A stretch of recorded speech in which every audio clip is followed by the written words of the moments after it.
बेटा, हमारा एक्सीडेंट हो गया। मुझे ज़्यादा चोट नहीं आई, पर तेरी माँ की हालत बहुत ख़राब है। कुछ पैसों की ज़रूरत है और तेरी माँ को खून चढ़ाना है। 62 साल के माधव जी ने अपने बड़े बेटे से फ़ोन पर कहा। पापा, मैं बहुत व्यस्त हूँ आजकल, मेरा आना नहीं हो सकेगा। मुझे विदेश में नौकरी का पैकेज मिला है तो उसी की तैयारी कर रहा हूँ, उनके बड़े इंजीनियर बेटे ने जवाब दिया। उन्होंने अपने दूसरे बेटे डॉक्टर को फ़ोन किया। उसने भी आने से मना कर दिया। उसे अपनी ससुराल में शादी पर जाना था। हाँ, इतना ज़रूर कहा कि पैसों की चिंता मत कीजिए, मैं भिजवा दूंगा। यह अलग बात है कि उसने कभी पैसे भिजवाए नहीं। उन्होंने बहुत मायूसी से फ़ोन रख दिया। अब उस नालायक बेटे को फ़ोन करके क्या फ़ायदा? जब यह दो लायक बेटे कुछ नहीं कर सके तो वह नालायक क्या कर लेगा? उन्होंने सोचा और बोझिल कदमों से अस्पताल में पत्नी के पास पहुँचे और ढेर हो गए।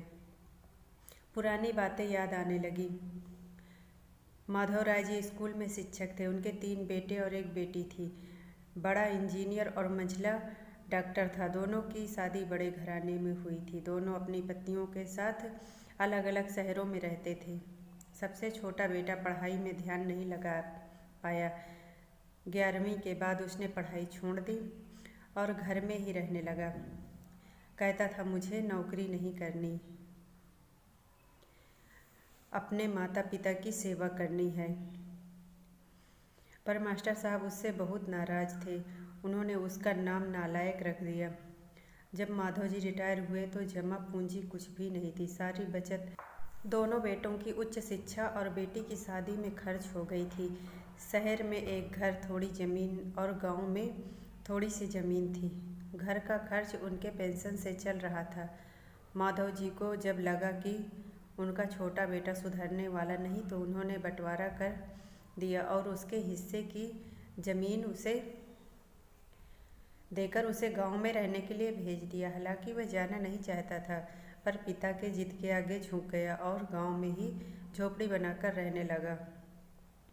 माधव जी सबसे अपने दोनों होनहार और लायक बेटों की बड़ाई किया करते। उनका सीना गर्व से चौड़ा हो जाता था, पर उस नालायक का नाम भी नहीं लेते थे। 2 दिन पहले दोनों पति पत्नी का एक्सीडेंट हो गया था। वह अपनी पत्नी के साथ सरकारी अस्पताल में भर्ती थे। डॉक्टर ने उनकी पत्नी को ऑपरेशन करने के लिए कहा था।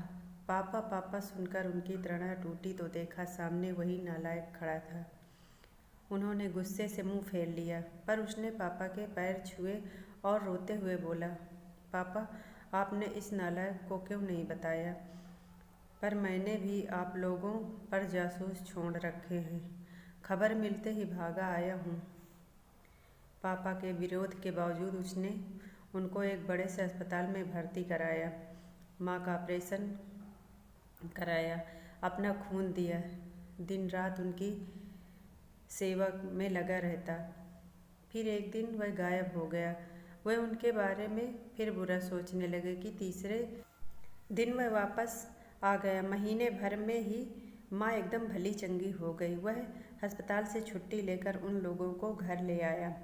माधव जी के पूछने पर बता दिया कि खैराती अस्पताल था, पैसे नहीं लगे। घर में नौकरानी थी ही। वह उन लोगों को छोड़कर वापस गांव चला गया। धीरे धीरे सब सामान्य हो गया। एक दिन यूं ही उनके मन में आया कि उस नालायक की खबर ली जाए। दोनों जब गांव के खेत पर पहुंचे तो झोपड़ी में ताला देखकर चौंके। उनके खेत में काम कर रहे आदमी से पूछा तो उसने कहा, यह खेत अब मेरे हैं क्या? पर यह खेत तो उन्होंने बहुत आश्चर्य हुआ। हाँ, उसकी माँ की तबीयत बहुत खराब थी तो उसने अपने सारे खेत बेच दिए। वह रोजी रोटी की तलाश में दूसरे शहर चला गया है। बस ये झोपड़ी रह गई है। यह रही उसकी चाबी, उस आदमी ने कहा। वह झोपड़ी में दाखिल हुए तो बरबस ही उस नालायक की याद आ गई। टेबल पर पड़ा लिफाफा खोलकर देखा तो उस पर अस्पताल का 6 लाख का बिल उनको मुंह चिढ़ाने लगा। उन्होंने अपनी पत्नी से कहा, जानकी, तुम्हारा बेटा नालायक तो था ही, झूठा भी है। अचानक उनके आंखों से आंसू गिरने लगे और वह जोर से चिल्लाए, तू कहाँ चला गया नालायक, अपने पापा को छोड़कर। एक बार वापस आ जा, फिर मैं तुझे कहीं नहीं जाने दूंगा। उनकी पत्नी के आंसू भी गिरे जा रहे थे। वह रो रहे थे अपने नालायक बेटों को गले लगाने से। सचमुच वह बहुत ही नालायक था।